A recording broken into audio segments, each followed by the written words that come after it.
Hello and welcome to Games Jobs Live North. My name's Colin McDonald. I've been in the games industry for about 3 decades now, so I can tell you firsthand that we've got some great companies that we're really, really lucky to have talking to us today and chatting to us. However, even luckier still, we have this local man, Mr. Stephen Hay, who will be hosting for us this afternoon. Hello, Stephen. Hello. Yeah, I'm not sure if it's luck, but it gives me something to do. So it's good. It's great. Keeps me off the street. Well, exactly. We're all looking for something to do these days. It'd be really useful to get a bit about your background, Stephen, and just hear a bit about the local area. But before I let you crack on with that, I know we've got a bunch of people that have been to Games Jobs Live events before. For everyone that hasn't, though, the whole point of Games Jobs Live is to make it easy for great studios to connect with fantastic talent, whether it's people that are already in the games industry, people that are in another industry looking to come across to games, because it's done so well during COVID, and some people that have recently graduated or are about to graduate and are looking to get into the industry for the first time. So we've got 6 fantastic companies today.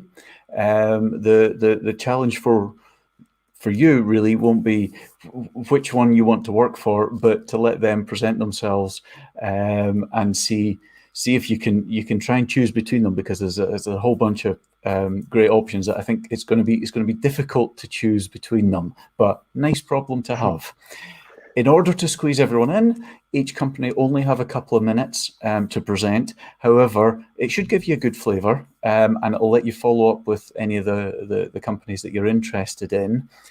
After they present, we'll have a couple of minutes Q&A with each of them.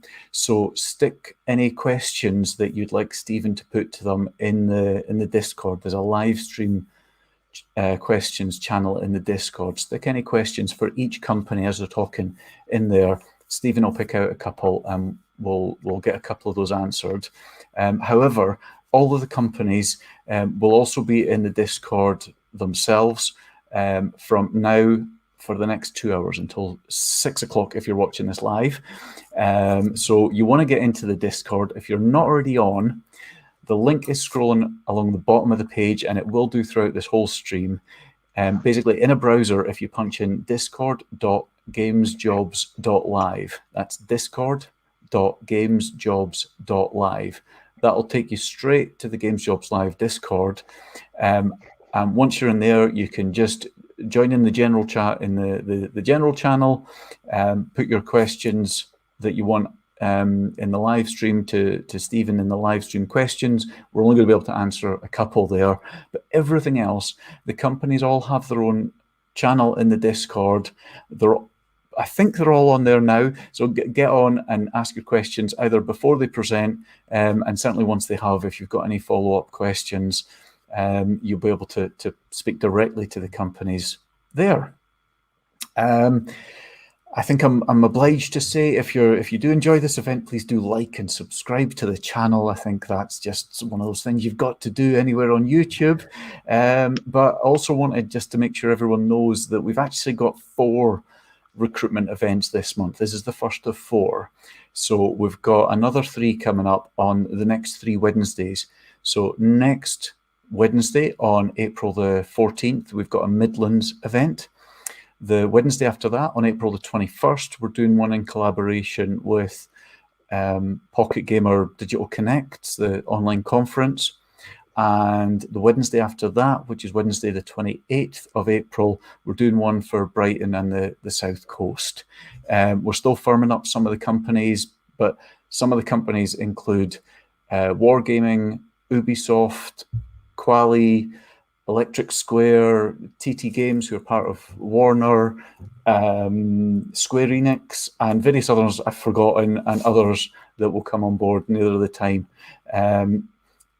All the details are on the website, so if you go to www.gamesjobs.live, you'll be able to sign up for all those other events, and you'll also find an interactive jobs map where you can explore all the jobs that are going currently in the UK and just zoom in and out and see where there are jobs going in your local area. One of game jams, if they're looking for experience to get into the industry for the first time, whether you're graduating or coming across from another industry. So for that reason, we've also been running Games Jobs Live game jams, where we get a ton of industry judges to judge all the projects. So as well as the usual benefits of a game jam, you get the chance to get your work in front of dozens of games companies that are actively hiring. We've had one fairly recently. Our next one is July.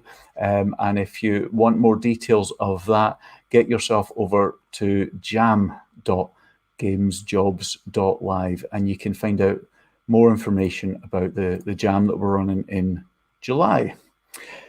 So before I hand over to Stephen, just remains for me to say thank you very much to our sponsors, Irwin Mitchell and Barclays, for helping make today's event possible, as well as all our companies. You'll be hearing from them directly.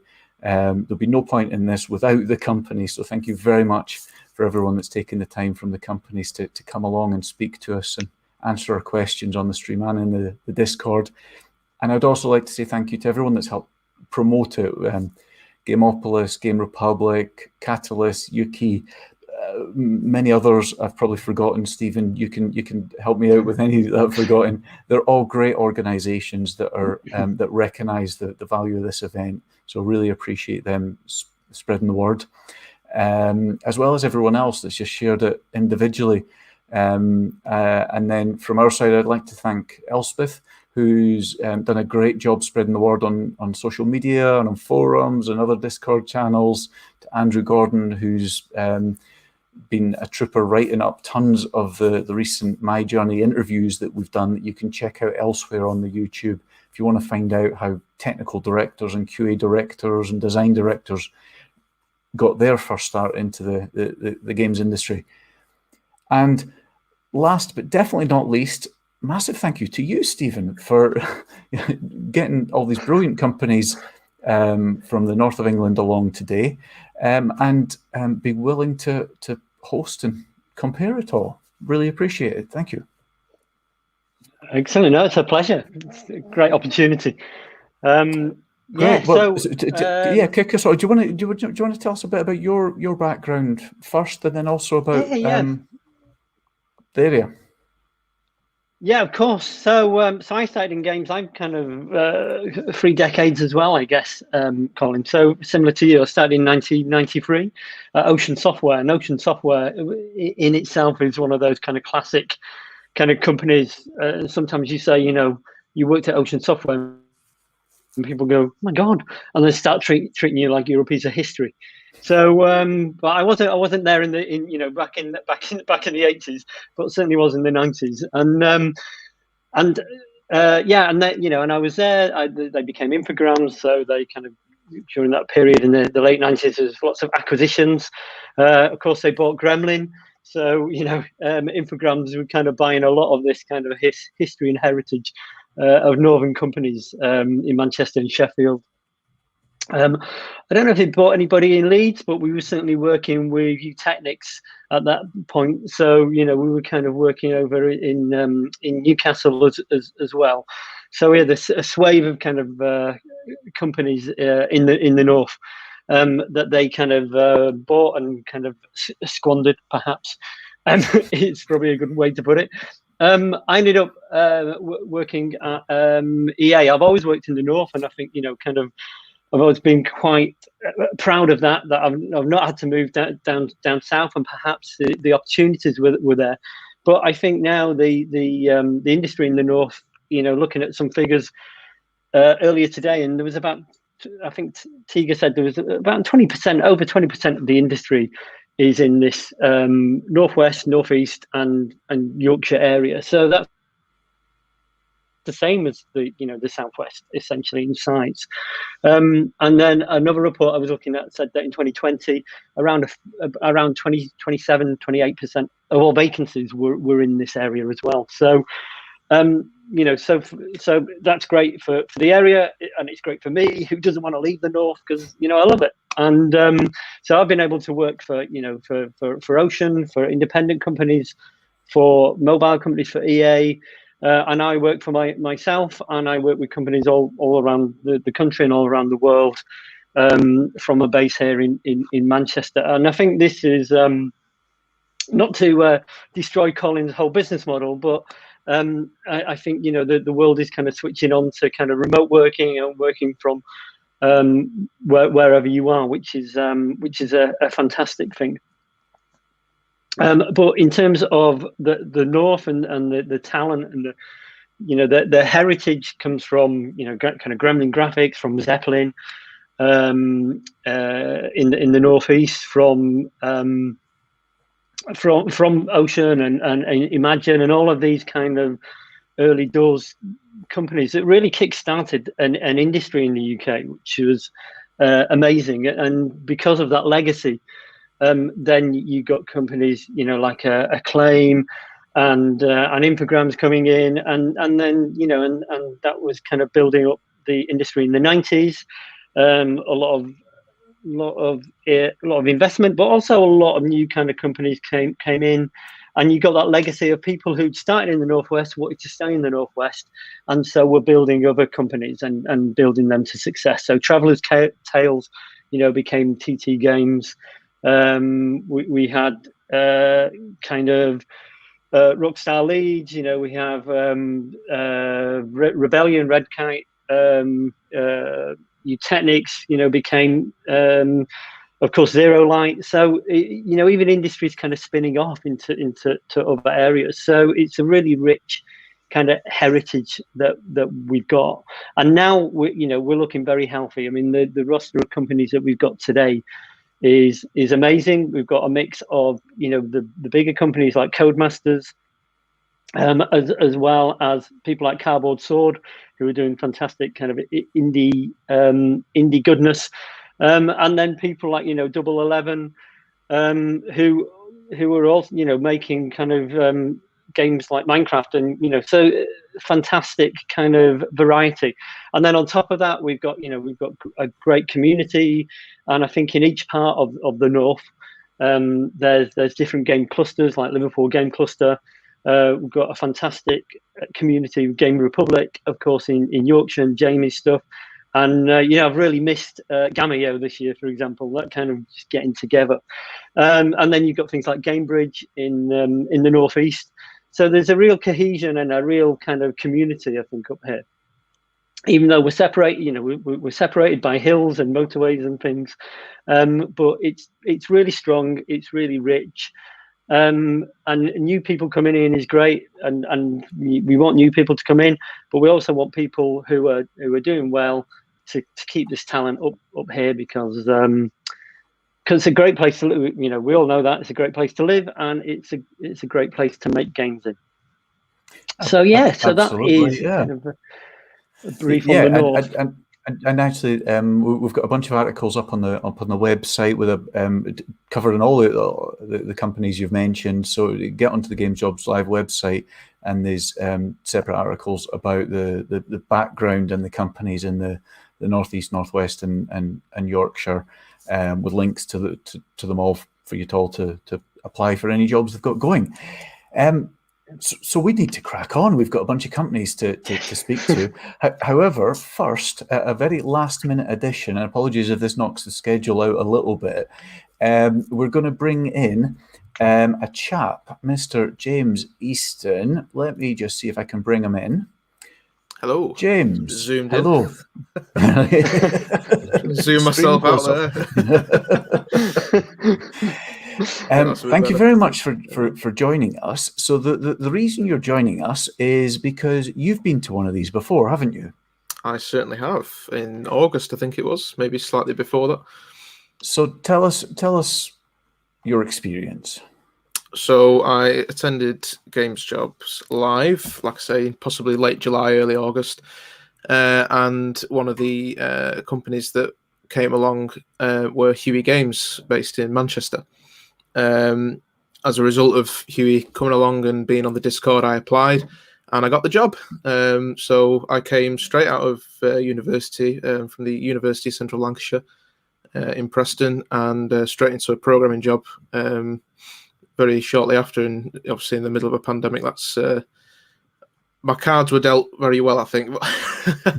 But it's just a testament to this event and how important it is that everybody is the people are here, first of all, because it's such, you're never going to get anything like this as an opportunity where you get a load of companies who are all looking at you. So it's a vital event, and everybody here, just well done for being here. But just make sure your portfolio is standing out, because you can get a job through this event, and that is really important to remember that. Absolutely, yeah. We often hear sort of indirectly about people that have got jobs through this, but we don't get the details back, often. So it's great when it was this same event last year that you got the job from. So I mean, what else were you doing in terms of looking for jobs? I mean, how did Games Jobs Live sit along what else you were doing? Because obviously you can't go to physical recruitment shows where you just applying to companies you'd heard of. Were you looking at forums? What else should people be doing as well? Yeah, I mean, something that I think is really useful is having a good LinkedIn profile. So LinkedIn have got assessments. So if you are programmer, they've got C++, they've got C#, they've got specific Unity qualifications on there. And if you pass one of their tests, then you get a little badge displayed on your profile. Now, obviously, I think that the C# test, it's not game specific, so there will be other stuff on there, but you are going to get more experience by doing those. You get those questions wrong, you don't know that particular answer because you don't know the topic that it's asking you about. You can research it, so you're only going to make your knowledge bigger. So the other thing to look at is if you are a Unity or C# programmer and your main engine is Unity, it would possibly be a good idea to look into Unreal Engine stuff as well and do some more C++. But finding jobs, have a look at, there's plenty of websites. Is there a website for Games Jobs Live? There is indeed, yes. Yeah, so I thought so, yeah. And there are plenty of recruitment websites. So just whatever you can do to get your name out there, that's going to pay dividends, really, because the louder you scream about yourself, the more people are going to listen. And once again, having a great portfolio and a great LinkedIn site is going to help you with that. Brilliant. Okay, we need to crack on, but just briefly, actually, for the companies that are presenting today, because you're someone that's been through the process of Games Jobs Live and benefited from it, or actually, no, it's Huey Games that have benefited from it. Really, they managed to get you. I mean, they're yes. The real winners here. Let's be honest. But for the companies today, is there anything you would want them to be talking about more, answering questions, when they're taking part in events, either this one or events like this?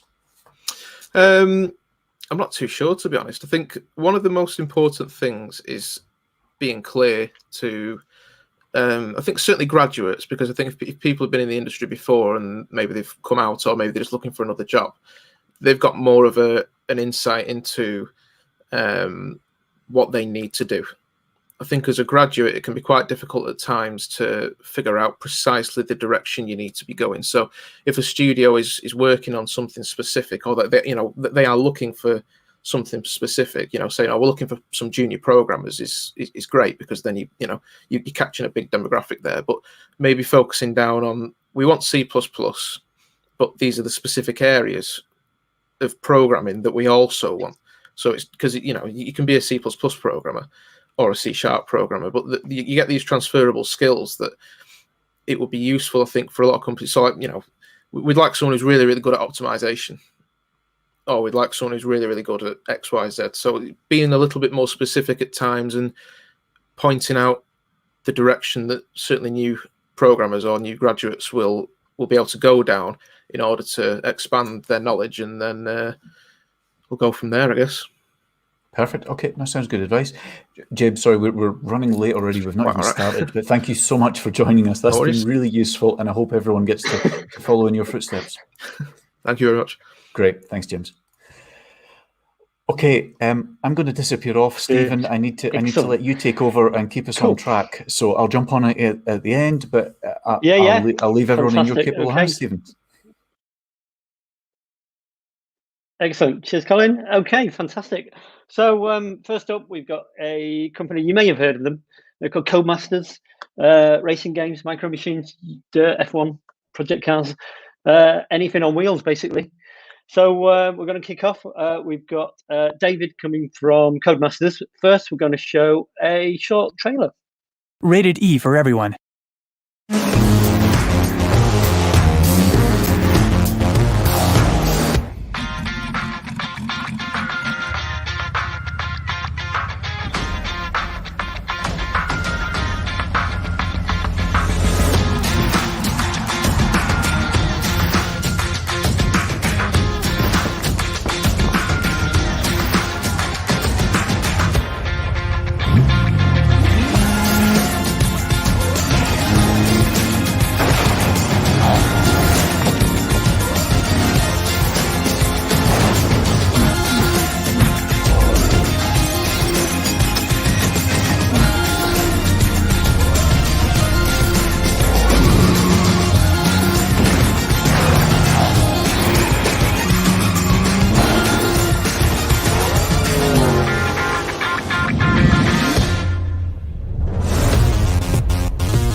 Hello, my name is David Springate. I'm the technical director at Codemasters Cheshire.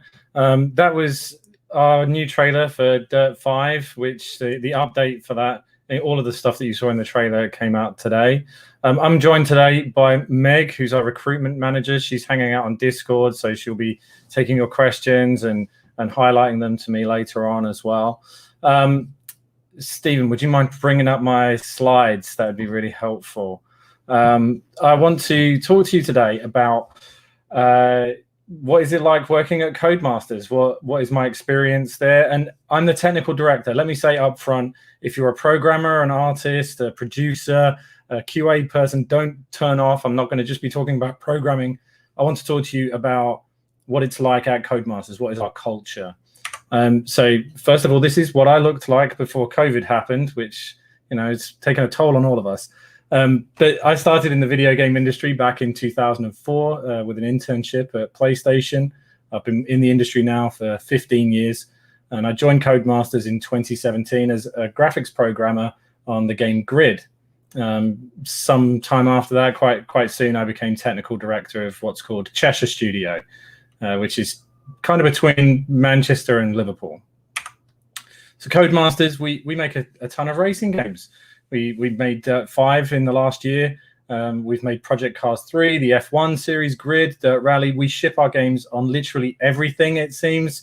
The new consoles, the old consoles, Xbox One, PS4, and we've just shipped Dirt 5, particularly on Stadia, and we also target VR. So if you're interested in technology, you want to see your stuff just showcased in all kinds of crazy ways, Codemasters is a great place to work.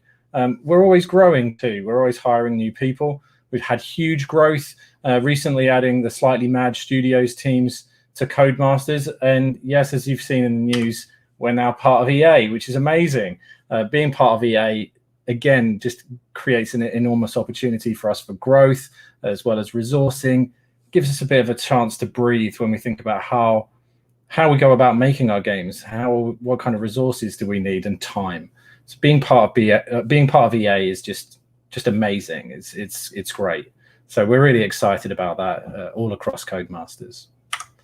So I'm going to talk to you a little bit about Codemasters first as a whole before I focus specifically on Cheshire Studio.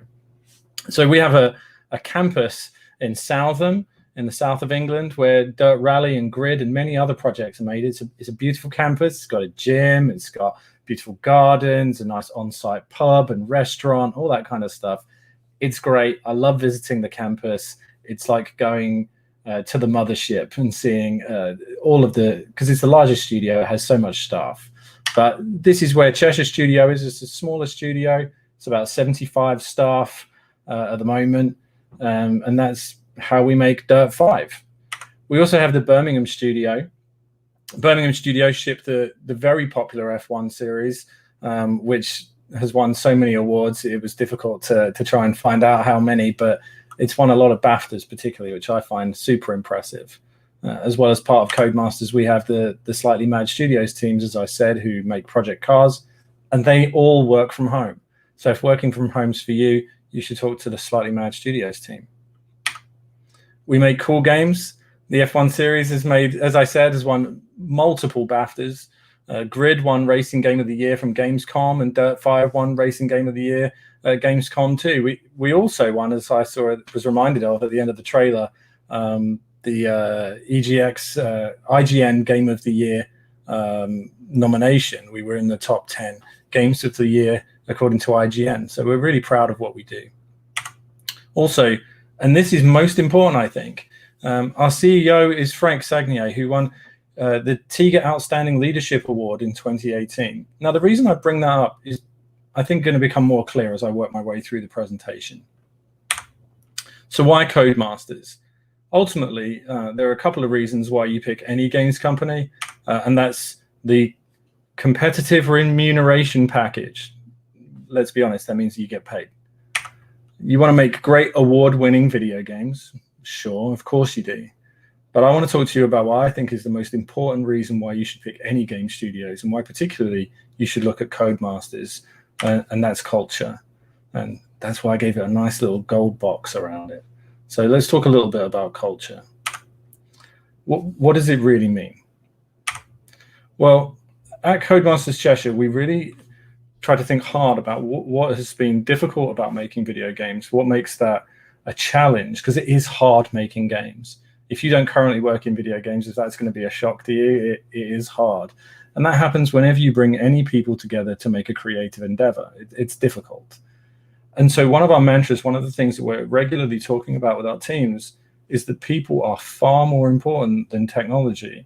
It doesn't matter if, say, a programmer like myself, if I make something really great, if no one can use it, if it doesn't produce a fun game, if it doesn't make it easier for someone to be creative, then what am I making it for? It's great to have impressive tech, but ultimately we're there to make a great video game, and we want to do that while having fun. And that leads into loads of different things. So thinking about how people are more important than the game itself, that's come into play particularly important this year with COVID and working from home. How do we care for our people? How do we look after them? How do we make sure that they're heard and understood? So my colleague, Rob Karp, he's the development director at the studio. He did a little exercise where he went around and asked people at the studio, how would they describe our culture, and how would they describe about how they feel about working at the studio? And a repeated refrain which I was really pleased with, was trust, that people felt trusted. And what they mean by that is not so much that we trust them to do their work. Of course, we trust them to do their work. They get paid like everybody else. But they're trusted to be free, to get on with their work, to be creative, to turn up with great ideas, and to deliver awesome concepts to push forward. And that means that everybody at the studio has the opportunity to contribute to what the game is. And so trust is a very important thing. How do you make a better engineer, an artist, a producer, a designer? That comes into it too, because if you're saying that people are the most important, how do you do that? So one of the things that we do at the studio is every staff member has a one-to-one with their line manager. Line managers are asked to talk to their staff in a way that says, how can I make things better for you? Not to catch up with the staff and say, oh, you need to do this, you need to do that. They know what they got to do. They've got task management, all that kind of stuff. How do we help you do better? And ultimately, that comes down to time. So we give people time to work on things that help them to grow their skills and to do better in their role and to see them grow and to flourish. You can't have a great team if you're willing to let anybody join. So we are a little picky about who we choose, but don't let that put you off, because really we're looking at the soft skills. We want to know what you are like as an individual. As James said at the beginning, having a great portfolio is super helpful, but we want to know what you're like as a person. We want to know what you're playing, what you enjoy doing, how do you approach tasks and working with people. And that means that soft skills are more important than tech skills. We're really interested in who you are as a person, how you work in our team. We can teach you how to program more. We can teach you to become better artists and teach you to understand QA processes better, but we can't teach you to be a great person necessarily, and that's not our role. So we're looking to meet people who just are passionate about making a great video game and want to come and work with us at Cheshire Studio. Our roles are currently listed on the Codemasters website. We're always interested in speculative applications. So if you don't see something that's for you, please feel free to reach out and feel free to drop a question in the Discord chat. Thank you so much for listening, and I'm going to hand back. Thank you. David, that was excellent. Thank you. Sounds great. I love the focus on culture. We got a few questions, but I think we're running a bit short. A good question, which will probably help a lot of people, from Emulatronics here. Asks what makes a good programmer portfolio? What makes a good programmer portfolio?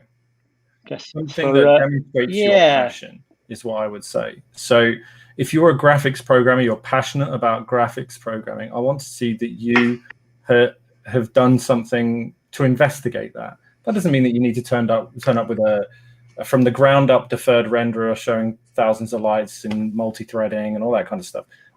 Don't need that. I want to see some code that you've written that you're proud of, that you were happy for me to see. It's got to have some performance in it. It's got to be well written. It's got to be considered. But it's about the quality of the code and your passion of that field. So if you're into AI and you've got something cool to show, it doesn't have to be the perfect AI solution, but it needs to be something that shows that you're proud of it, that you put some effort into it and some thought. It doesn't even necessarily need to be original, as in a brand new original idea. It could be a re-implementation of an algorithm you've seen. But the passion and the drive to make something is important. Perfect. No, that's great. And hi, Meg, come along to help out. I'm afraid that we're going to have to leave you both there, but it was great. I think you're going to be on Discord, I think, both of you afterwards. Yeah. So we'll both be on Discord till 6 o'clock tonight, so yeah. Excellent. Okay. Very disappointed that you won't employ anybody, because I probably won't get a job. But anyway, I will leave you to it. But thank you very much. Thanks for taking part. Thanks, Stephen. Thanks, okay. Stephen. Cheers. Thanks. Okay, take care.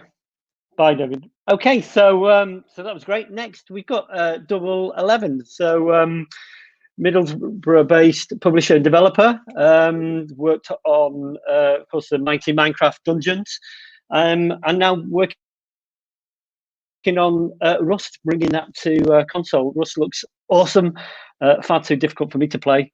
And so we are talking to Ian from Double 11. Hello, how are you doing? Can you hear me all right? Ian, hi. There we go. How are you doing? Yeah, I'm not bad, thanks. Not bad at all. Excellent. Cool. Well, look at you, your proper microphone. You're a proper pro. So trying. You should see the other side of this with the sound dampening and the duvet. It's not it's not as glam. I've gone for the background rather than the foreground, is what I'm saying. Nice. Okay, I like it. Okay, I'll let you take it away and tell us more about Double 11. Sure, thanks, Stephen. Well, actually, it'd be great if we could start with a trailer that we've sent you for the aforementioned Rust. Rated M for mature.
Well, there we go.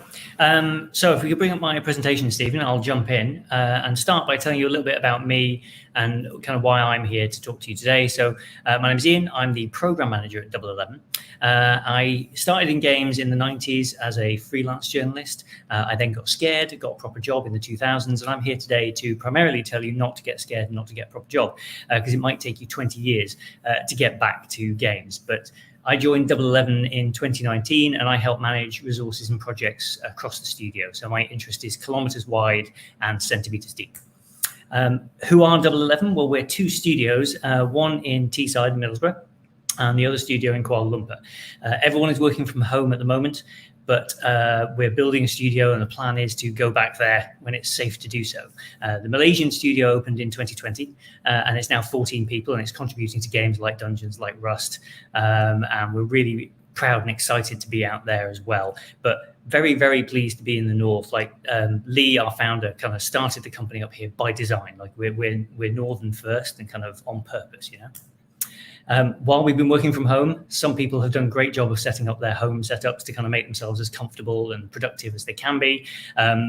You won't know this, but my desk is not in this photo for good reason. But the team have done a tremendous job. We transitioned the entire studio, which at that point was 110 people. It's now 200. We transitioned the whole of them out in like 5 days. It was incredible effort from our operations and IT teams. It was amazing. So what do we do? Well, we downport, we run games as a service, we publish, we console port. So the most obvious examples of that are Rust and Dungeons, which we're doing at the moment, obviously.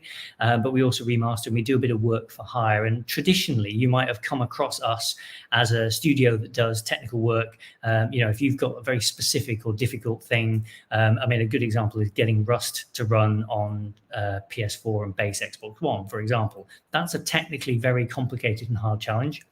And one we're really proud of and have taken on really with gusto. That's kind of what we've done in the past. And then recently with Dungeons, especially, we've moved into more full competencies around art, animation, level design, just everything involved in those projects. So Rust is coming soon, as we say, and saw that amazing trailer at the start. Stephen, I think you could do it. I think you'd have a great time playing Rust. It's an amazing game. It's a little bit tense and stressful. And the good news is, for fans of Rust, it's out on May 21st, and you can pre-order it now. So you should. It's great. But we also continued to make Dungeons. And when I was looking at this presentation, we did a presentation like this in September last year. And actually, since then, we've shipped multiple updates to Dungeons. It was great to look back and see how far we've come. So we shipped the original version of Dungeons. We've since awakened the jungle. We've defeated a creeping winter. We've scaled the heights of the howling peaks, and we've even endured the flames of the nether. So Dungeons continues to grow and go from strength to strength. And that's interesting from a work perspective, because it's such a varied set of biomes and locations and characters and skins and things like that, that it's constantly evolving and changing, which hopefully keeps it fresh for our teams and the people working on those projects. It's also worth pointing out and blowing our own trumpet slightly that we were the first touch native game as well on Xbox's cloud gaming service. And we've had fantastic feedback from Microsoft on this. So best in class console ports and versions of those games, as well as a best in class mobile port. Like, that's not bad for a day's work, really. We also ship Prison Architect. So last year we did the Cleared for Transfer DLC, which was a PC-only piece of DLC. But then since then, we've done Island Bound, which I talked about last time we did this. And then also just recently, we've gone green with some add-on content to Prison Architect, where your prisoners can now have a prison garden where they grow food and eat and hopefully make food, not war. There are some things we can't talk about, spoilers, but it's fair to say we're growing very quickly. We've grown by about 90% since last year and continue to do so. So we're a great place to come if you want to work on some really big IPs and some really exciting projects. So why would you join us? Well, great question. There's plenty of competition here today. We offer a bonus scheme. We offer perks like getting your birthday as a day of extra holiday. We actually did a really nice thing as well during the pandemic, where we gave parents who'd had to go through quite a lot in the last 12 months, the day off when their kids went back to school, because we felt that was a really important thing to give them a day that they could have for themselves. It's sort of in the same spirit as the birthday day off. We also avoid crunch where we can. That comes down, we think, to planning, and we try wherever possible to avoid it. And when it can't be avoided, or when we do need that extra push, because when you're making something fun, it's not always going to fit into a spreadsheet, we pay that overtime because we think that's an important thing to do. And luckily, you don't have to just take my word for it. Glassdoor, we've got fantastic reviews on there, 4.9 out of 5 there, and 100% CEO approval. I will embarrass Lee with that. And we also won Best Places to Work 2017 and 2018 from gamesindustry.biz. And I will say, perilously close last year as well. And another thing we've done in the last year to grow and kind of work for our people, I guess, is that we now have dedicated training and development in-house. That's something that a lot of companies of our size don't do. So we brought Sarah in, who works with me to kind of identify training needs and development needs for people in the teams. And we've also doubled the size of our people and culture team. And in fact, decided to call it people and culture and really focus on that as well. So interesting times for us. But you also, in the spirit of not having to take my word for it, I brought some friends along. So I won't list everyone, but we're on the Discord right now. And the only person I'll point out is Joe, who is our recruitment manager, who is there to take any questions. And if you want to know a bit more about what makes us tick and a bit more about the development that we do, I did a talk at the end of last year with Steve Tarland, who's one of our producers, who was on Dungeons at the time. That's QR code. Scan it. Queer Code Scotland put up a video on YouTube. It was really great. It was a good conversation. They were a lovely bunch. I'd encourage you to go and find it. So what are we looking for? Well, we've got openings at the moment in all disciplines. We're onboarding people remotely for now. And our placement scheme is taking applicants at present. So you can go to 11.com/careers to find out more. So find us on Twitter, email us, and hit up the website. And if you have been, thank you for listening. Hey, thank you very much. Thank you very much, Ian. That was excellent. So great, congratulations. Seems like you're smashing it out of the ballpark in terms of treating people like people. So trying to. Lee always says he's a people before profits is the way he wants to run the business. Yeah. Excellent. No, I believe that. I've met a couple of people at Double 11. I've seen your offices in Middlesbrough anyway, and they're built for people, built to be. You built a nice place to go to work, which is lovely as well. One of the questions Kyle asked, what would students expect on a placement? It's great that you're doing that as well, actually, because there's so much raw young talent, and it's up to people at Double 11 to really lead the way in doing that. So that's a great thing to start with. What would you expect? What do you do with your placement students? Well, we view placements, I mean, they're the lifeblood. I talk a lot, Joe hears this from me a lot, so apologies, Joe. I talk about we need to be like Manchester United in the 90s, right? And have a really good youth team. That's the thing. That's where the future talent comes from. That's how you develop. This doesn't happen by accident. And we have a very good relationship with Teesside University. So we talk very closely with them. They've got a great course. And so we try and attract people from there. And people who've come on our placements find, I think, that they come in, they do work as if they were working for a games company for real. This isn't, we're going to put you through, simulated processing. You'll work on a game, I think. And that's the thing that hopefully means that you get that experience that you need, because it's so hard when you've got no experience. The thing that made me leave games originally, in part, was that I felt like I didn't know it, quite how to do it. I'd never done it. And that kind of that anxiety, I guess, or imposter syndrome. Whereas actually, if I'd found good people to work with, I think they would have accepted that and actually wanted to develop and train me up, because you can't know it if you've never done it. So we try, I think, and pitch people in projects where they can do well. And I do know that placement students from us in the past have come back. We've expanded our placements program in the last year, but historically the people we've had through have come back to us. Oh, fantastic! That's great to hear. Somebody, Maria, on the questions on the stream asked, how can you stand out from the competition when applying to Double 11? Sure. I think you'll get a lot of similar answers to that through today. I think everyone will say try and convey what you're passionate about and what's important to you. I sat in on the interviews that we did with one of our concept artists, Jing, who joined us last year, and our art lead at the time, I remember looking through a portfolio, which blew me away. It was amazing work and just great work for us now. He was like, "There's not many creatures in here." And she was like, "No, she was more environments and people, and faces, and that was the thing that excited her." And that stands out to me as, you know, you need to convey the things that you are good at and passionate about and enjoy doing, and not be shy. Like, you don't have to be all things to all people. We talk a lot in the studio about wearing one hat where possible. Like, if you wear too many hats, your experience and things is spread too thin, and then you can't really say that you are really proficient at anything.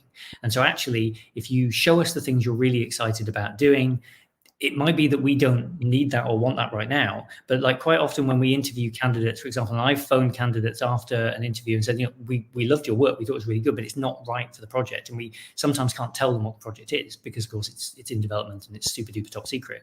And their portfolio is great, but they are great at a certain type of thing. And so just don't be shy about that, because if it doesn't work for this company, then it will work for another one. And our industry is small. So if you aspire, and I hope you do, because Double 11 is a great place to be, if you aspire to join us, the project will come along. Like, just find a place to go and do your thing, and then, you know, come to us, but show us what you really want to do well. Brilliant. Yeah, good advice. Yeah, just be don't be afraid to show the passion and specialize and shout about it and love it. Brilliant. Thank you very much. So you've got lots of people on Discord, so that's brilliant. And if anybody isn't on the Discord, it's discord.gamesjobs.live. So it's running along the bottom. So get on it. It's really easy, and you can talk one-to-one with people from Double 11. So thank you, Ian. That's superb. No problem. Pleasure. Cheers, sir. Okay, take care. Okay, next we have sponsors. So we haven't got a moment. We've got a word from one of our sponsors. We can't do this event without our sponsors. So one of the sponsors is Irwin Mitchell. Irwin Mitchell is a legal company. And we need legal we need lawyers, we need solicitors, we need to know what we're doing when we're making games. And they are local as well. I believe Jo from Irwin Mitchell is coming on now, and she will correct me if I'm wrong, but I think it started actually in company in Sheffield. So local people know what they're doing, who know IP and all the landscape. That's what we need in this industry. So Jo, I'll introduce Jo, and she'll tell us a bit more. Brilliant. Hi, Jo. Hiya. Hiya, Stephen. Hi, everybody. Hi, my name's Jo Chanshaw. I'm a business development manager at Irwin Mitchell. So I look after the national sports, media and entertainment sector for the firm. And within that, video games and interactive entertainment team. We are based our head, actually, our lead is Laura Harper, who is based in Manchester. I'm primarily based in Sheffield, but come over to Manchester quite regularly when we can. So we have a team of expert advisors in this field, from anything intellectual property, acquisition, licensing, development agreements, publishing deals, consultancy agreements, that sort of thing. So we not only do we work with large corporates, some professionals, but also startups as well. So we, some of you might even be looking to start up your own company, be a freelancer. We do strategic advice, and we give a lot of support in advising on strategic plans, really. Because we're part of a bigger, our national footprint. We've got 14 offices up and down the country, so we could really utilise our team and support when it's needed. And our national media and entertainment team, we also advise on wider game services, including music commissioning and licensing, talent agreements, and if you're looking to do projects, advertising and marketing games and engaging with influencers, we've got all that expertise, and we're happy to share and give you some advice on how to go about it. And we're really excited in sort of the boom, obviously, in the industry. Obviously during lockdown, it's even sort of increased that even more. And obviously we also have Laura Harper, our media and entertainment lead, is also one of the main founders of Gameopolis. So, you know, there's lots of really nice links into the gaming and interactive industry, and we're looking forward to supporting any new and existing projects where you need some legal advice. We're more than happy to have a chat through with you.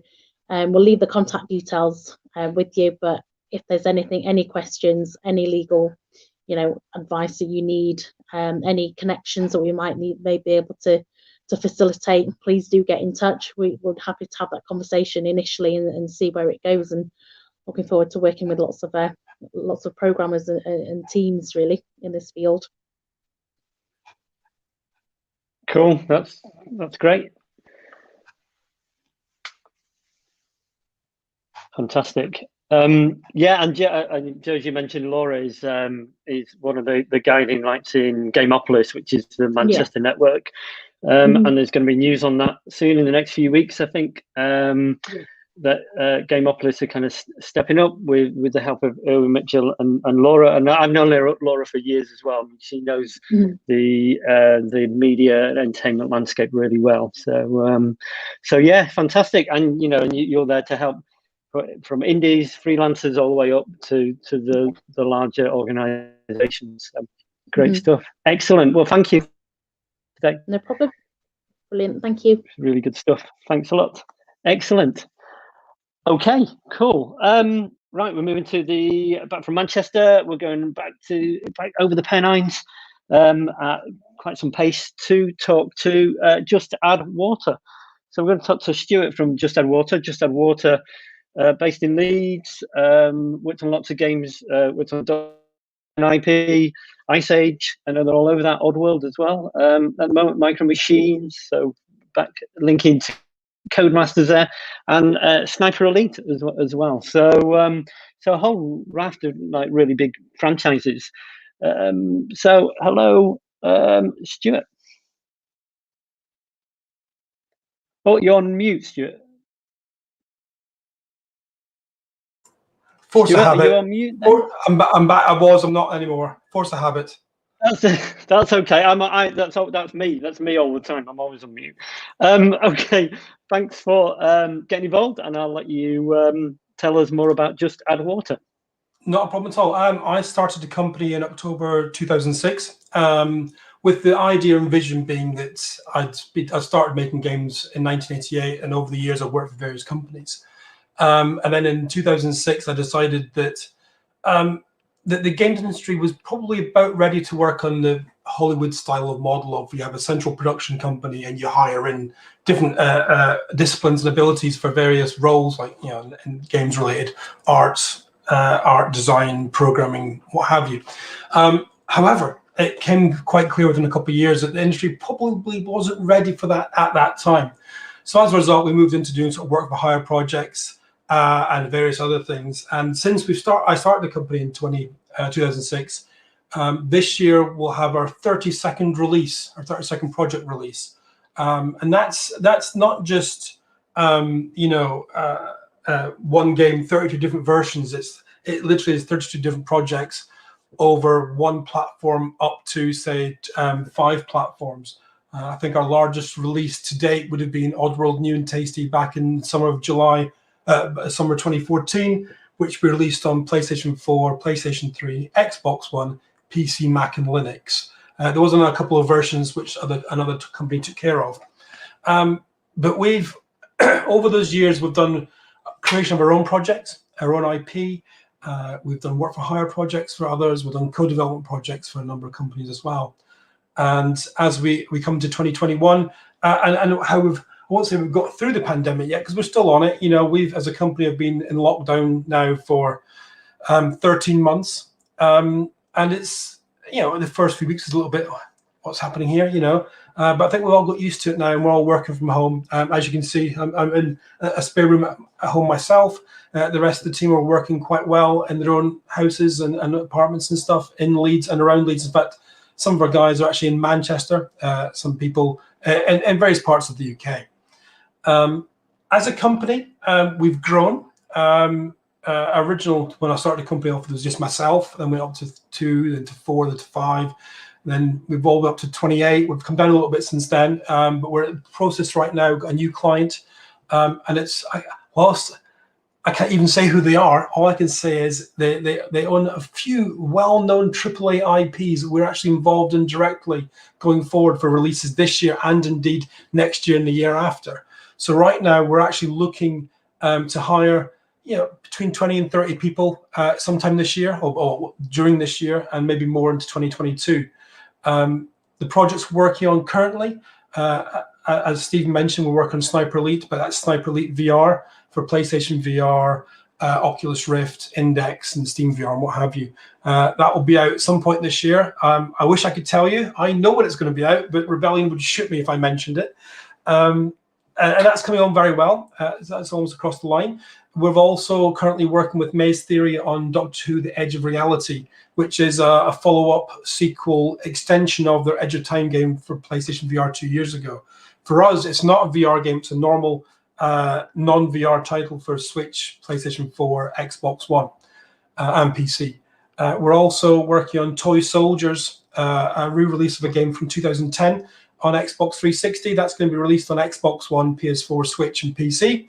In fact, that one is occupying my time quite a lot at the moment, because that's due to be finished within 2 weeks and out sometime in the next quarter. As well as that, we're working with a very large American company, as I suggested, on some new projects, some of which have already snuck out already this year. I won't say what they are because we're not allowed to. But their IPs are extraordinarily big and probably some of the games industry's most recognized and famous IPs. So we're working on stuff for next generation for those, well, new generation as it is now. So that's what we're doing right now. We are currently based in Central Leeds, even though none of us are in the office. But our office is literally bang spank right next door to Leeds Arena, right in the middle of town.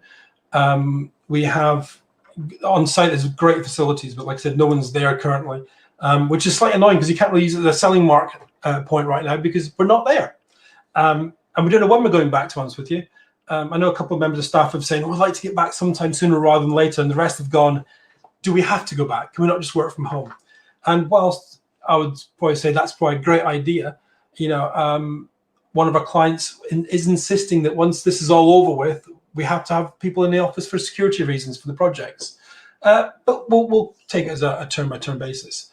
Some of the things we do as a company, we don't like crunch, and that's kind of facilitated not just by when we're working on Oddworld New and Tasty, working ridiculously long hours, but because our current building, again, even though we're at home, our current building doesn't let anybody in past 10 p.m. at night until 6 a.m. in the morning because the whole building gets locked up. So we can't really do crunch. And as a thing anyway, as a company, we don't want to do crunch because there's nothing worse than seeing somebody working long hours, 15, 16-hour days, and then having to do the same the next day, maybe 5, 6, 7 days a week. It doesn't do anything for anybody. In fact, it has a negative effect on the project and the staff, more particularly the staff. What we try to do is kind of like what Ian said about 011 was, it's and I know Lee at 011 as well. It's the staff come first, because if you don't have the staff, you don't have the projects. In fact, on our careers page, we actually say our staff give us a special ingredient to make the projects we work on, to make our games shine. And that's true. If it wasn't for the staff we had and have, we couldn't make the projects we do and the way we make them. So that's something we're very, very keen on, is to make sure our staff are happy people, getting the support they want from us. I'm speaking to every member of staff once a week to see how they are for the past year, see how they're getting on. We've sent random gifts to them throughout the year, at Christmas there, at Easter just now, everybody got Easter eggs on the company. Last summer we did a bit as well, so it's all about keeping everybody happy and helping them out. With new staff, again, we're onboarding everybody from home.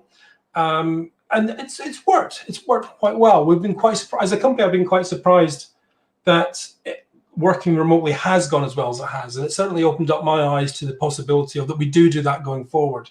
Certainly in the past, it was something I was less keen on, just because of historically it wasn't really something that companies did. So yeah, currently roles we've got available: Unreal Engine programmers, Unity Engine programmers, experienced console programmers. And I know some of you guys are just starting in industry now, so you won't necessarily have experience or console access. Whereas I know some of the universities do actually have exposure to consoles, like Huddersfield, Hallam, and Abertay, as well as others. So, you know, there's that side of things. We're also looking for a new lead game designer and some game designers to join that. We will be putting up some roles probably the next week or so for art and potentially animation, definitely art side, more about character and environment art there. So yeah, that's it really. Any questions? I'm on Discord for the next hour and a half or so, or hour actually. So come and ask questions. And Stephen, if you've got any questions, feel free to fire them over. Cool. Yeah. No, that was great, Stuart. Thank you. It sounds like a human studio really kind of appreciates the staff and doing some good work. Yeah, we've kind of always. I was going to ask you started. Go on. Yeah, it's the people, isn't it? So you start your own company, Stuart. Yeah. What about? I mean, would you advise other people to do that, or go and find a job with somebody like Water first? It really does depend. There's something to be said for going on your own and doing it. I mean, yeah, that's what I did 15 years ago. I said I had enough work with other people. I'm gonna do it myself now, and that's what I did. As I'm sure Lee at Double 11 did the same thing when they left Rockstar. They did the same thing. They set up Double 11, and Team 17 30 odd years ago started the same thing when Martin Brown and a couple other guys said, let's turn 17-bit software into Team 17. You have to start somewhere. However, as an indie, doing it for yourself, you still have the old thing about having to pay bills. If you're working on your own design project, you haven't got a publisher yet, you want to do it all yourself. There is that thing about, well, how am I going to pay for me rent or whatever else, So in some respects, maybe there is an element of, getting a job at another company, doing that for 6 months, a year, 2 years, whatever it is, then saying, do you know what? I'm enjoying this. I'm going to stay here, or I would like to do my own thing. So that I've now got something behind me. I can now jump off and do that. It really is, I think, open to the, I guess, people's take on it all and how they feel, how comfortable they feel doing it. There's certain, Sure. Things like Rust and things like that, those guys that did that originally, they started off in that similar sort of aspect of, we want to make a game on our own, so we're going to leave our well-paying, secure jobs and do this ourselves, and where they're today, they're doing better than the rest of us. So, but that's it. You have to have ambition and drive to do it. And I was just saying to some guys in Discord, one guy said, I don't really have a massive amount of experience. Am I okay to apply because your role say 3 years experience preferred? And whilst that is the case,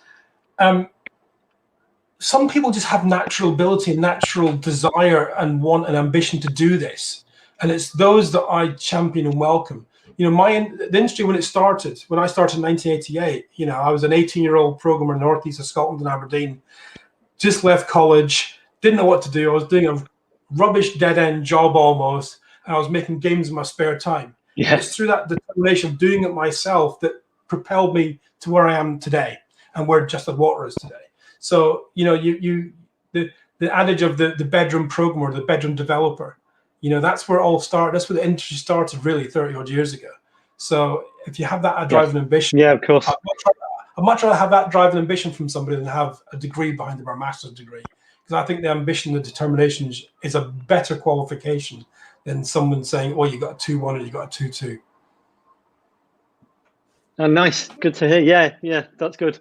Excellent. Thank you for that. There are some more questions coming in for you on the Discord. I know that. So I will let you jump off and get onto Discord. But thank you very much for that. No problem. Okay, cheers, Stuart. Thank you. Excellent. So that Stuart's gone off to Discord, discord.gamesjobs.live. So remember to jump on there, put that into a browser, and you can speak to Stuart yourself. So next we've got a company called Team 17. I think Stuart just mentioned them. Never heard of them myself, but apparently they're quite the bee's knees in the Yorkshire area. Of course, I've heard of them. 1995, I was working at Ocean, so help launch Worms. So probably most of their success is down to me. But forget me, we're going to speak to Kate Parker from Team 17. Hello. Hi, Kate. It wasn't me. It wasn't all me. Debbie, other people, they all. Even you find it now. It's on camera. Oh, the police will be after me. Okay, Kate, I'll let you take it away. I'm not inferring that Debbie has a massive mafia kind of like hold on the games industry development scene. It's not true. Just parts of it, Anyway, I'll let you take over before I say anything more. Yeah, you'll find it, right? Yeah, I guess. Thank you for having me. I've got some slides. If I can just throw those up. Yeah, as we said there, 30 years. We actually celebrated that at the end of last year. So yeah, it's a nice little celebration for us and a nice intro quite easily there. So I guess just nice to kick off with what 2020 looked like for us. It's been a very strange year, but also quite a successful one. So as you can see, 12 new titles released, with 2 on next-gen consoles, or as mentioned earlier, probably current-gen consoles now, though they're a bit of a pain point for a few people, I think. So you're only missing out on 2 of our titles if you haven't got one yet, but I would highly recommend. So what else? A 25% increase in headcount. So I think what's quite unique about Team 17 is almost that, it's a 30-year-old business, but kind of after the launch of our games label, we've truly kind of have that really nice startup feel, but in a very secure, very well-known brand name. So we are planning to increase again this year. And another big thing for us last year was, of course, our Manchester studio, which I will kind of be focusing on today just because it is a real growth area for us. So I've broken today down just into things like what looks good for your CV for experience, entry-level roles, and then a transitional roles as well for people that want to get into games, but maybe a little bit later. So one of the things that we like to shout about is our usability studio. We do have an on-site studio in Wakefield, but as you can imagine, everything is on Discord at the moment, which could potentially make it a lot more accessible for people. So I guess what is usability? As very well described by Nicola there, our head of usability, it's essentially you pretending to be a streamer. And what we take from that is insight into how our games land with our players, because that's the most important insight that we can get as developers. So that is actually an image of Nicola there. She came as a female Titan from Attack on Titan for our cosplay event in January, which she very deservedly won. There is a link there to our website. You can go and find out a little bit more. But even from a perspective of why it's good to kind of get involved with usability if you're someone trying to break into the industry, is that it gives you really good insight into the game development process.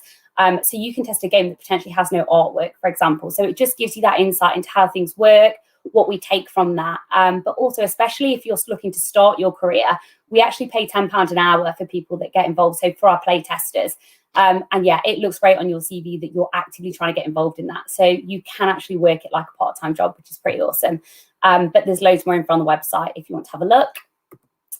The next thing I want to talk about is entry-level opportunities. This is very QA-centric. I've tried to link in the moving out there if anyone saw the joke, which is really bad. But I've actually tried to kind of lay out where you can go from there. So we are hiring at the minute quite significantly. We're looking for 6 people to join the Manchester studio. Moving on from QA, you can either go into kind of the QA test lead route, so kind of going to supervisor and then manager.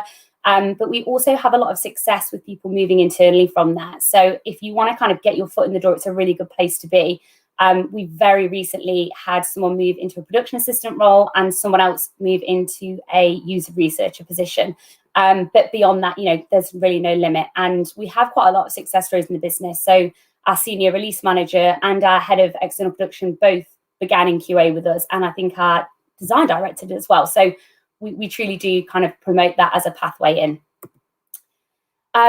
Breaking into games is something we are asked about all the time. So I wanted to include this because we are recruiting for games label project managers at the moment. So I've detailed there what kind of things we look for, but it really is that wealth and really good experience in project management.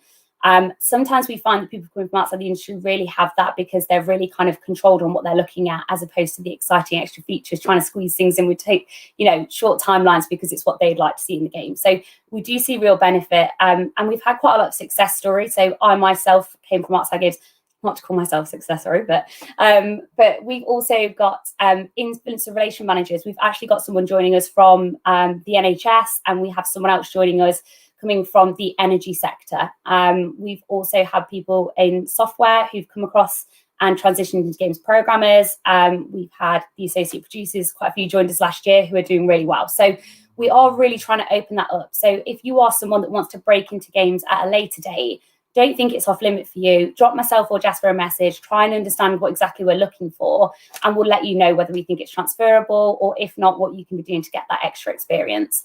We want to make games quite an inclusive industry. It probably seems quite exclusive, but we want to make it available to everyone. So I wanted to put this up here because I myself was remote onboarded. So if anyone wants any insight to what that actually feels like, I can give you quite a nice anecdotal experience. But here is our Wakefield office, which we actually did up, I think it was March last year, so just before the pandemic. So it probably looks this new and shiny still now. But this is just a bit of insight into what our office environment looks like.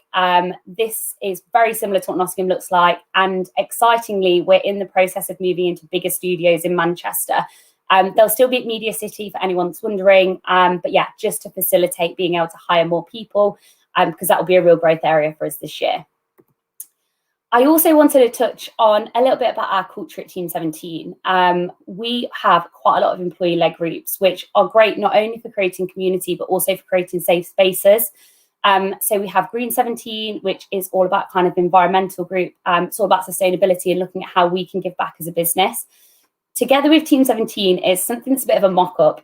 We have a charity committee. I'm on it myself. It's quite early stages, but we're looking at how we can give back. We've done the partnership with Yuki on giving back old IT kit to help bridge the digital divide for schools. And we're currently looking at how we can support a few different charities as well. We also have Teamster Engagement Committee, which is all about Teamsters being able to give their feedback to the business. What more do they want from us? What do they like? What don't they like? Where are we maybe getting things wrong? And what are we doing well?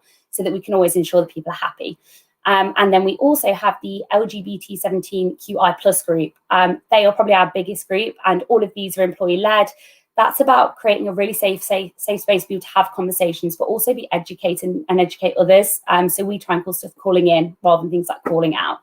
And the background there, which is a horrible photo of me, is actually some screenshots from our International Women's Day video that we did. It is on my LinkedIn. If anyone wants to have a look, it's also on YouTube.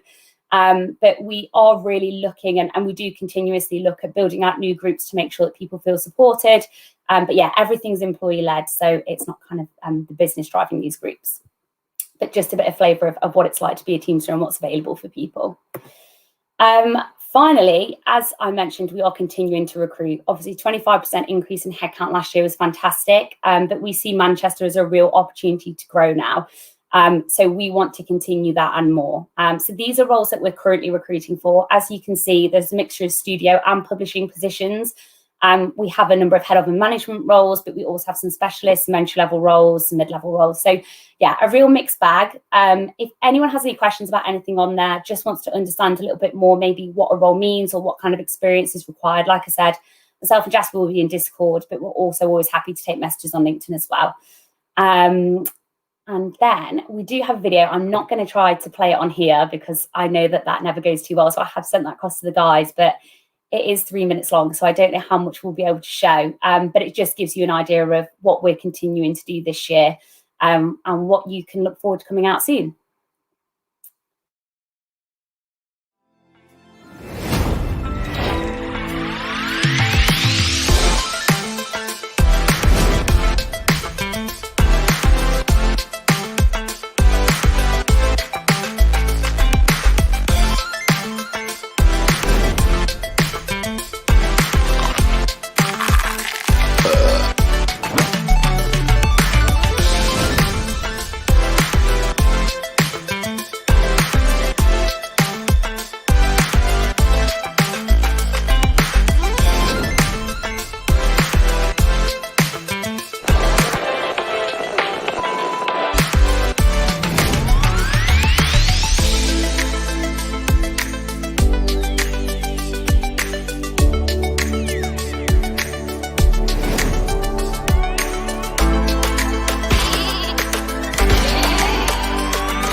Wow. Too much good stuff. Too many good games, Kate. That was what's coming out.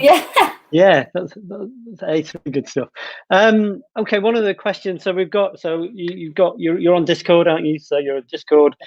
gamesjobs.live. If you want to see the rest of that video, there's the URL. It's on the YouTube channel, which is it's channel 4, channel 5, and then it's YouTube, I think. It's online. Question from the viewers. Matthew, wants to know a bit more about Green 17, really, and how can employees contribute to that? Yeah, so it's quite a new group. It's something we started to launch in December last year. So it's not something that I can tell you a huge amount in terms of initiatives. But I think for us, we've kind of gotten to a certain size now where you do feel that need to give back and that need to kind of be socially aware and think about how we're impacting the planet. So I think our perception with that is we need to be looking at where we can make an impact as an industry as well as an employer.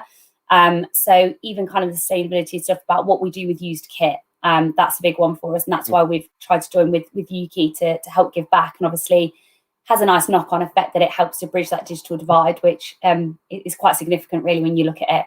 So hopefully next time we jump on this, I'll be able to tell you a little bit more about what that looks like. But yeah, still at quite early stages at the moment. Cool, fantastic, and it's great. I love that you were talking about the user research kind of initiative and that URL. I think that's really valuable because there's so much young talent wanting just any kind of chance. That's a great way to find out and to kind of get a bit of QA experience. It seems ideal. Seems like everybody wins. So really good stuff. Cool. Thank you very much. Yeah, for sure. Thank you for having me. We will. Yeah. No. Thanks for taking part, and hopefully we'll see you again and Team 17. So yeah. All good. I'm glad I helped out in the 90s, so that was good. Worked out well. Oh yeah, look where you got to. Excellent. Thanks, Kate. Thanks. Bye. Bye. Okay, so coming next, we've got Nomad Games from Lim. Just before then, a quick word from one of our sponsors, Barclays. Barclays have been sponsoring a whole series of Games Job Live events, and before they did that, no one had really heard of them. So now everybody knows Barclays. So it's really working for them. So I'll ask Colin to roll a quick video. Like you'll ever get paid to play video games, they said. You've gone on to become players, creators, fans, all in one huge and growing community. Video games bring us closer, even when we're apart, and Barclays has seen this. We've been partnering with the likes of Yuki, Women in Games, Tiger, and Game Republic. We know that gaming's many faces can truly make a positive impact. We're there with you, whether you're making the next great game or just looking forward to playing it. Squad up, we're Barclays.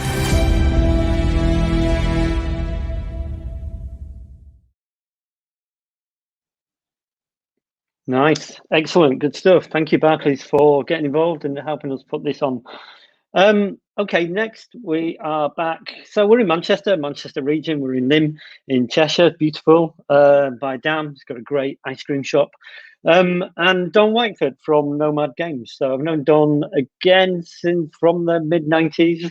We both look so young, so it's hard to understand. But Nomad, Don's company, has really forged a space for itself in the games market, kind of with Warhammer and Fighting Fantasy and other kind of board games. I'm sure Don will tell you more. So, Don. Thank you, Stephen. Nice to see you again. How you doing, sir? Thanks yeah, good to see you, sir. Excellent, of course. Excellent. Well, I'll let you take it away, Don. Tell us more about. Okay. All right. Okay. Nice to meet you. I hope everyone's well. And as Stephen mentioned, we're located in Lim, which, for those who know the Northwest, is somewhere in between Warrington and Altrincham, and those who are located elsewhere, is somewhere in between Manchester and Liverpool. Small village, a very nice place to live and work, and we've been here for about 10 years now. So I think, Colin, you've got a little bit of a presentation that I can ask you to put up. that's working, the PDF. Here we go. Give me 1 minute. Sorry, technical problems. I'll be with you in a second. I just have to say, before we start, I came to this thing rather late, so I'm not terribly well prepared. There'll be no Discord. Unfortunately, a lot of staff members are off this week for Easter break, so the guys who run the Discord. But you can always get in touch with us afterwards. Also on our website, the careers section hasn't been updated today. It will be tomorrow. But you can still get in touch via admin@nomadgames.co.uk if you need to. So just to make that clear. So let's see if Colin's able to get the PDF up there. If not, I'll just ad lib. Here we go. We're hiring. Hey, thank you. Okay, let's roll to the next slide then.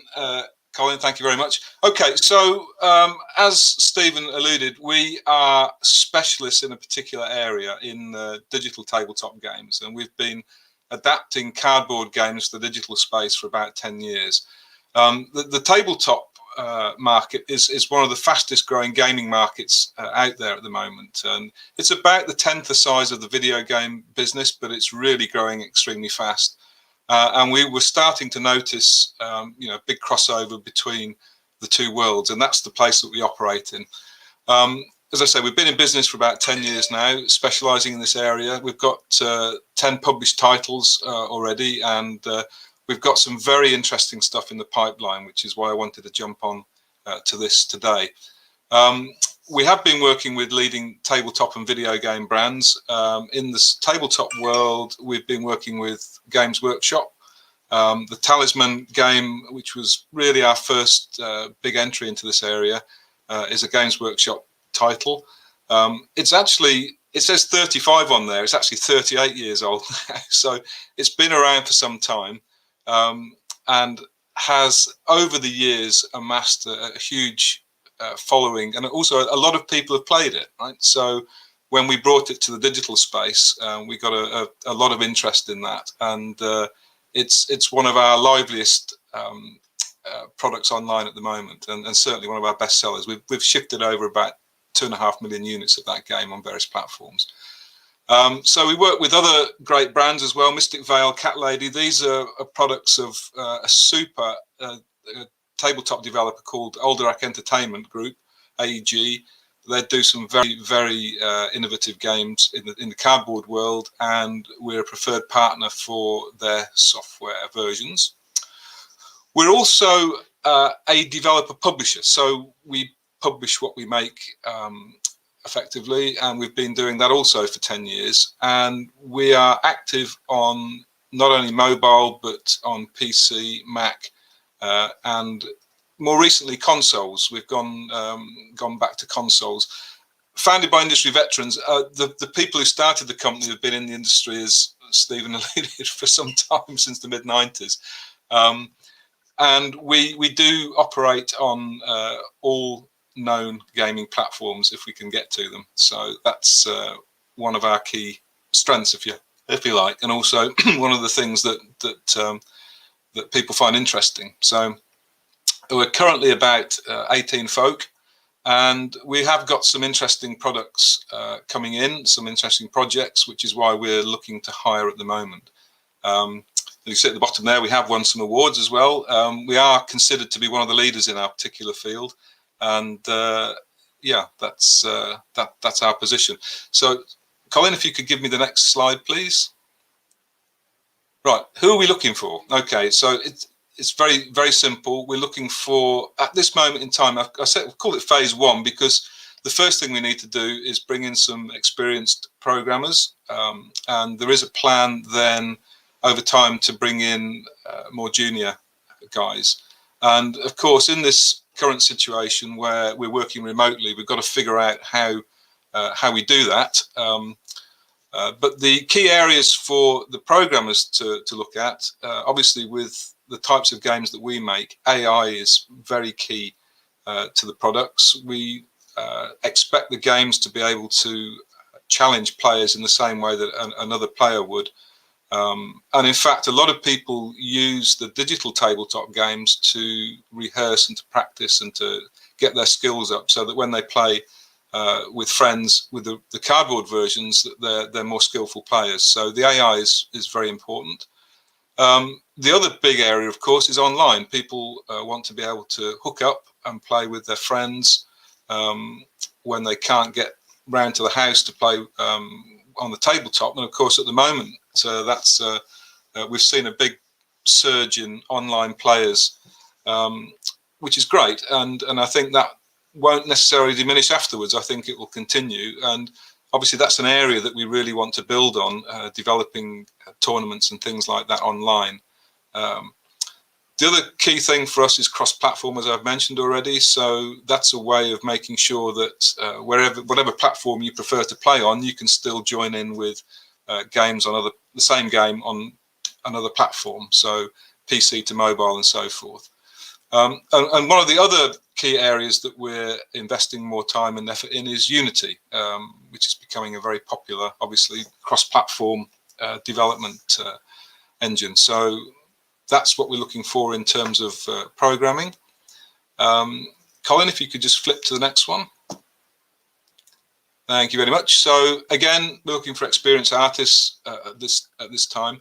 Again, with the types of games that we make, being card, board games, dice games, it's a very intensive interface experience. It's effectively you're in an interface most of the time. So the game flow in that stage is very important. Effectively, a board game, when you buy it in a box, is a game kit that you have to take out, assemble, you have to figure out how it works, and then there's a whole period where you're trying to teach people how to play it and so forth. And we have to do that in a digital space. So we have to do a digital unboxing and take people through that whole cycle of how to play it.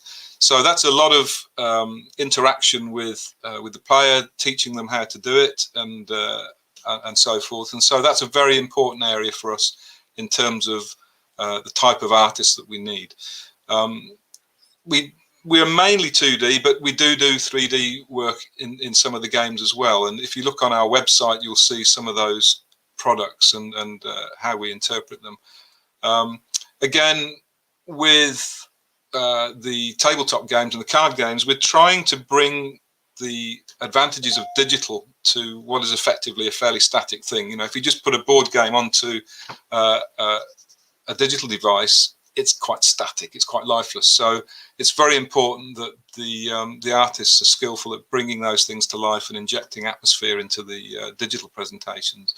And a good example of that is our Mystic Vale card game, which has got beautiful animations on the cards when you play it.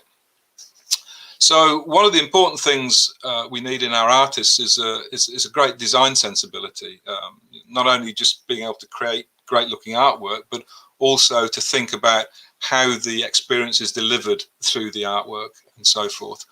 So that's very important for us. Again, we've found that Unity is allowing us to get things up and running a lot quicker. Artists can actually push things along much quicker using Unity. So that's becoming a favored platform for us to develop on. Okay, thank you very much. Colin, if you could. Okay, so what will you get to work on? What will you be doing? Well, it's essentially two key things. We've got a number of major licensed titles. We've just released a game called Fury of Dracula, which is a hidden movement game where you have to locate the vampire Dracula with a team of hunters, and you collaborate to do that. And we're looking at ways of constantly improving the games that we already have out there, mainly with the online experiences. So we're introducing live ops and that sort of approach into the products that we already make, and it's having a great result. So we're seeing a rise in people coming back to the games, retention's going up, people are playing more regularly, and the number of players coming in is increasing as well through that approach. So existing products that we have, Talisman, Fury of Dracula, Smash Up, Mystic Vale, and the Fighting Fantasy series that we work on. What I can't really talk about at the moment, there is a little sort of hint up there in the corner with the cityscape. We are working with video game companies as well to take video game IP into the cardboard space and using digital as a kind of interface as well to that community. So we've just designed our first physical board game, along with some very creative board game designers based in Europe and the States. So that's another avenue of exploration, and we're looking at ways of potentially bringing AR into the equation as a companion to the board game experience, for example, where we can start to layer information and all kinds of fun things on top of the board game experience. So there's a lot of innovative work going on here at the moment in that area, bringing the two worlds together. Okay, Colin, can we move on? Okay, what's it like working for us? Well, this is a visit to. We obviously get to the shows occasionally, and there's some fantastic shows in the States and Europe for board games. This was at Spiel in Essen. That's one of our staff there as a zombie from Smash Up, talking to one of the Dice Tower guys. We're also obviously these days working in a remote environment. So we've been working for a year with folk based at home, and it's working brilliantly. You know, a lot of people are finding that a great way to work. Obviously, some folk actually want to get out of their apartments and into an office, so we will have an office. So we're gonna have a kind of hybrid working environment based on you know, how people want to work, and we'll base that around the employee rather than around, you know, what we want to dictate as a way of working. So that's changed. We're a small company and we're specialized in an area, so staff that come in do have a chance to make a real difference, a real impact on specific games, and that's really what we hope will happen. Salaries are competitive. You know, we do sort of come up to the mark, I think, in that area. We do have generous vacation time. Again, it's a little bit dependent on service, but I know that the days that we offer are very competitive. Dogs on occasion, yeah. We are quite flexible with that in the office. My dog accompanies me when I go in there, and is the office security. And I think as a small team working in this very specialised area, we put games out quite quickly, usually about one a year. That's probably going to go up. So whatever you work on gets to market really quickly. You're not working for years on something that eventually rolls out. Things come out and you're there with your name on it pretty quickly. So that's where we're at. Colin, if you could move to the next one, please. Thank you. So process is pretty straightforward. If you make an application to us, we'll schedule a Zoom interview with you, potentially first with the directors. If that goes well, we'll probably get you talking to some of the team members at that point, and see how you feel about the way those people are working, and ask questions in that area. And then eventually if it goes well there, we'll invite you to another interview. But now I'm still not sure whether we're going to be able to sort of schedule some kind of face-to-face event somewhere. Probably outdoors if the weather's good, but we'll figure that out. So that's the process. And to get in touch with us, you can go to the website, and for the time being, just use the admin@nomadgames.address if you want to mail us with any questions or any applications. So that's that. I think that's it, Colin. Are we at the end of the? We're excited to hear from. Yeah, of course, we're always excited to hear from. You know it when people want that's to talk. Fantastic. So that's free great. board games, Thank you of for that. Plenty free board free games. board That's yeah. fantastic. Yeah, no, it's really good. And I've met your dog. Not a great guard dog, I don't think. But no, it's actually not a great. It'll lick you to death. Rather than, but a lovely dog, yeah, absolutely. So it's nomadgames.co.uk, and the jobs will be up tomorrory. Yes, Fantastic. hopefully. Apologies to everyone because I came to this rather late. I jumped on Stephen on, I think it was Friday or Monday. I can't remember now. But, yeah. Not leaving a lot of time. But and again, as I say, most of the staff are off this week with Easter. But there'll be something there tomorrow, and then Cool. we're all back in next week. And fantastic. So there we go. Excellent. Well, yeah, thank you. Cheers, Don. It was really good. It was really good to hear about the niche that you carved, and really kind of interesting that now you're kind of reversing it and going into the cardboard. So that's good. And I'm going to use that as a segue to talk about the next company. So thanks, Don. Thanks for taking part. Thank you, everyone. Cheers. Bye bye. So Don's making games in cardboard, and so the next company we're going to talk to is Cardboard Sword, and it's the wonderful Ollie Bennett. And I know Cardboard Sword, super talented team. They're making 2 games which I am really looking forward to as well, so it'd be good to hear more about that. Just to let you know, apart from Nomad, that the Discord is still alive. People are still on their discord.gamesjobs.live up until 6 o'clock, maybe a little bit beyond, but certainly till 6 o'clock. So let's talk to Ollie about Cardboard Sword. Hi, Stephen. Hi, Ollie. How are you doing? I'm doing well, thanks. Yeah, we don't make anything board game related with our cardboard. It's just a name inspired by playing with cardboard swords in one's garden. Excellent. Well, look, what when you were kind of 18, 19, or yeah. I don't know. We're not judging. There's no age limit on playing with cardboard swords in the garden. There isn't. No, there shouldn't be. Absolutely. Ollie, I'll let you tell us more about Cardboard Sword. Cool, thank you. Yeah, so I'm Ollie. I run Cardboard Sword, founded about 8 years ago in August. We're an independent developer with 2 own IP projects at the moment. And yeah, we've been running for about 8 years, formed by experienced developers. We're fully remote, so regardless of pandemic, we will be remote worldwide, but most of our team are based in the UK. We currently have 12 full-time staff. Obviously, we're hiring, which is why I'm here.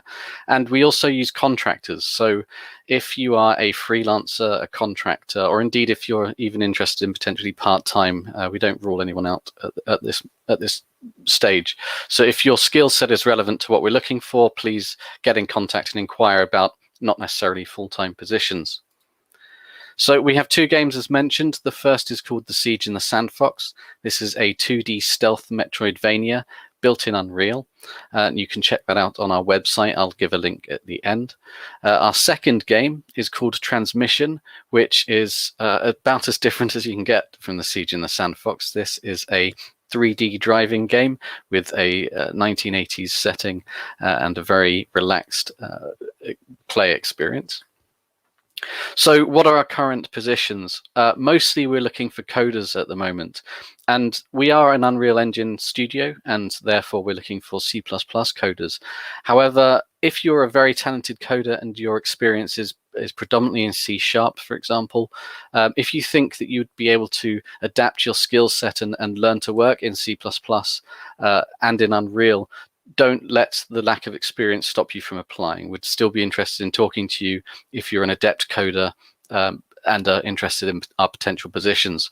So the 3 main ones we're hiring for at the moment, as mentioned, coder in gameplay and just generalists. So that'll be things like bug fixing.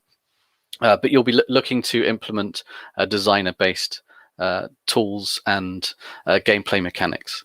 Next is a tools programming job. This will be to create our own bespoke tools that we use on multiple projects within the studio, once again based in Unreal, and those will be all sorts of things that work with our games. And last is vehicle physics. So we have obviously transmission coming up, which we're going to need someone to work primarily on the handling. If you are a coder and you fancy any one of these positions, or perhaps trying out a bit of one and then moving into the other, none of these roles are exclusive. You will not be doing this for the rest of your time at Cardboard Sword. So if you're a generalist, for example, and you fancy giving vehicle physics a try, but you end up not liking it, that's fine. You can just revert back to being a generalist, or look into the tools, or any combination of the 3. In terms of future jobs, we may be looking for a community manager or a company assistant in the near future, so keep an eye out for that. Later this year, we'll be looking for QA tester positions, so please keep an eye on our website for those. And then quite likely later this year and in Q4 this year and early next year, we'll be looking for artist positions. So possibly a character artist or 2D artist, possibly a technical artist as well. That's not actually on this, but keep an eye out for those jobs. Unfortunately, we cannot place interns or apprenticeships at this time, or work experience, and we don't do speculative applications. So if it's not on our website, we're not hiring for it. These are the tools that we use. If you don't have experience in them, that's fine. We can, of course, train you up, and none of them take a huge amount of time, except for perhaps Unreal to get familiar with. But just for your information, these are the tools that we use. And as a studio, as mentioned, we're fully remote. So once the pandemic is over, you will still be working from home. We can supply you with the equipment that you need if you don't have it already. We are very flexible with our hours. So if you want to start at one day at 8 and start the next day at 9 or 10 and have a 2-hour lunch or whatever it is, we're very flexible around you. We appreciate that when working from home, people will have children. They might have a doctor's appointment or a spouse that they need to assist with whatever. So our hours are very flexible. It's not a sort of, sign in at 9 and clock off at 5. Like with previous speakers on this, we don't do crunch. So crunch, we have all experienced it in the past, and it's an unpleasant way of living. So we want to avoid that as much as we can.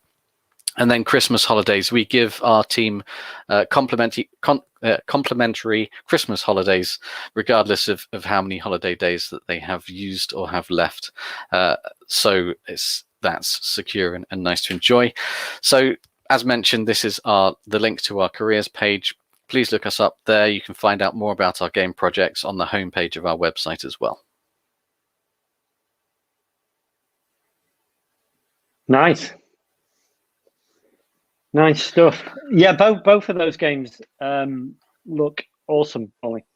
Thanks very much. Yeah, they both get complimented a lot, which is lovely. And I know that you've seen them as well, of course, Stephen. Yeah, and I want to play them. But they are quite diverse as well, aren't they? I mean, they're kind of diametrically opposed, really, in many ways for different gamers. But it's a nice couple of games to have. Yeah, fantastic. So that's good stuff. And are you in Discord, Ollie? Or is it somebody else? I'm on the Discord at the moment. I'll be answering the questions that have come up while I've been talking shortly, and then I'll be on it for the next hour or half an hour to an hour, probably half an hour. Yeah, fantastic. And you seem really flexible in kind of talking to contractors as well as people looking for full-time positions. So yeah, absolutely. Really one more thing to mention as well.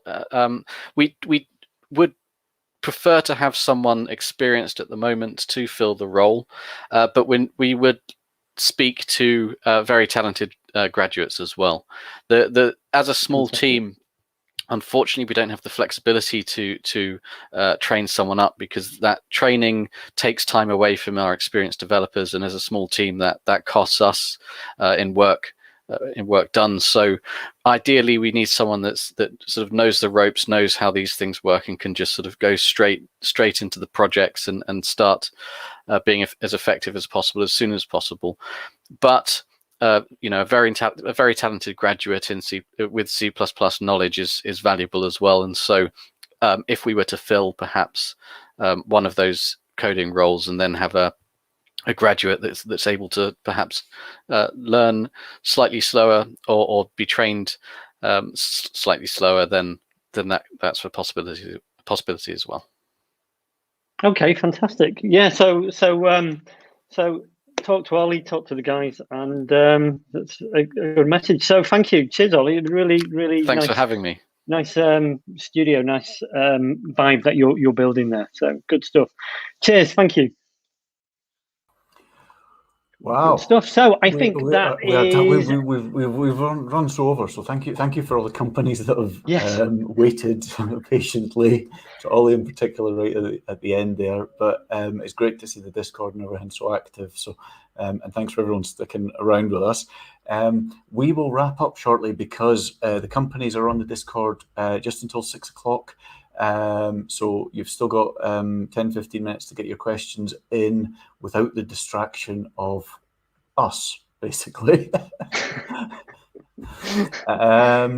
Just in terms of a wrap up, everyone that's registered should have an email with direct links to all the companies' recruitment pages.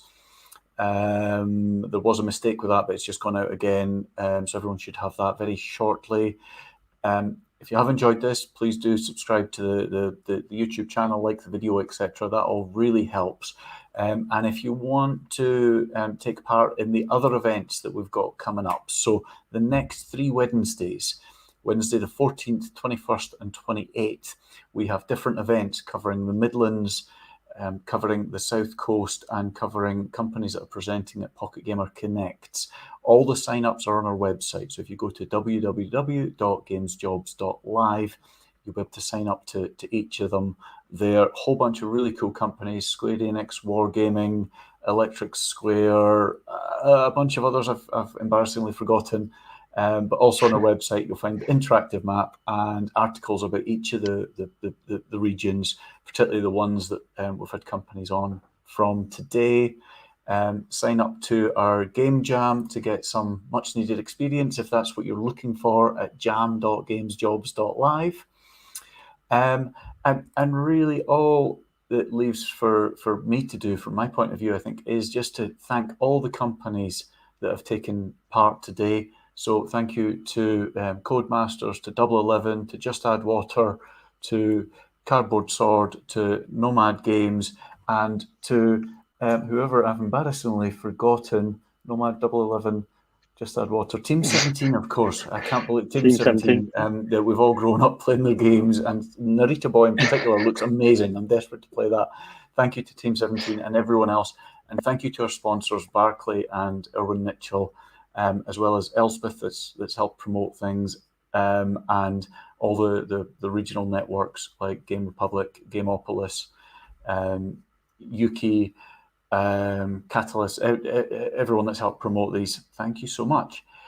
Yeah, Stephen, we need to go. Yeah, we should go. Thoughts. What have you thought about today? It's good. Lots of kind of variety and different companies at different stages. So, you know, kind of Ollie was saying Cardboard Sword, they're not at that stage where they can take on kind of trainees yet and younger people, but they definitely will be. They're definitely going to that place, you know, couple of years time, they're going to be big enough and will be encouraging that behavior. So it was great to see Team 17 kind of giving opportunities. Well, the same advice has come up again and again, I think, especially for people coming into the industry, is be that person who's super enthusiastic, be nerdy about one thing. This is where we thrive, us geeks and nerds. This is great stuff, you know. So be geeky, know about stuff, learn about stuff, you know, get involved in the game jams, get involved in Team 17's testing. Be the person who's not ashamed to be enthusiastic and relentlessly interested in games or a particular part of games, because that passion will get you a job. Might not get you a job straight away, so you know, keep going, and you will get work if the passion is there. Yeah, absolutely. All these companies are here today because they're looking for great people. They're not wasting their time. They're here to find you. So make it easy for them. Reach out to them. And you know, even if you're not successful initially, I mean, don't spam them, but apply again in a couple of months. You know, work on your portfolio, and particularly, I know we've got people that are already in games jobs that don't feel they're able to chat publicly on the Discord because they're working for someone else. The point of this is just to connect people and point out who's hiring, who's looking, and what cool companies they are, and all the initiatives they've got, like Green 17 and everything. Sounds amazing. So do just apply and chat directly even if you haven't chatted to the companies on the Discord. I think that's us for today. So we'll leave it there. Good stuff, yeah. Stephen, thank you so much for doing all the hard work while I've had my feet up for the last 2 hours. I know that's not true, but thank you. Brilliant, and we'll hopefully do this again sometime soon. And in the meantime, get chatting to the companies. And if you're not already in the games industry, we hope to see you in it very soon. Yeah, good luck. Great, thanks. Bye, everyone. Cheers.